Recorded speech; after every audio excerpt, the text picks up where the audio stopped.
Welcome guys, welcome to another blog. তো আজকে চলে গেছিলাম হচ্ছে জবলেস শোরমাওয়ালা। তোমরা সবাই চেনো চুচুড়া ইন্ডোর স্টেডিয়ামের ঠিক সামনে যেসব ফুড কার্টগুলো রয়েছে তার মধ্যে একটা অন্যতম। এখানের প্রাইসগুলো রিজনেবল। ইনি ব্যাচে হচ্ছে প্রথম এখানকার শোরমাটা আমরা আগেও ট্রাই করেছি, বাট ভিডিও করতে ভুলে গেছি। তাই জন্য আমরা এখানে ট্রাই করেছিলাম হচ্ছে বড়া পাও আর পাও ভাজি। বড়া পাওটা ভাই অথেন্টিক বড়া পাও ছিল, আর যেটা লঙ্কাদের সাথে খেতে ভাই অসাধারণই লাগছিল। তাই আমি এটাকে রেট করবো হচ্ছে 10/10।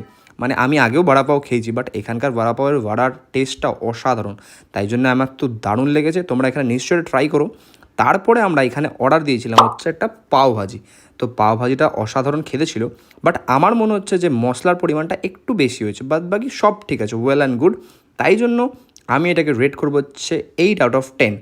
তারপরে একজন সুদেশ মণ্ডল দেখছে যে সুন্দরবন থেকে, থ্যাংক ইউ ভাই, কিপ সাপোর্টিং। এরকমই ভিডিও দেখতে থাকো। দেখা হচ্ছে পরের ভিডিওতে। টাটা।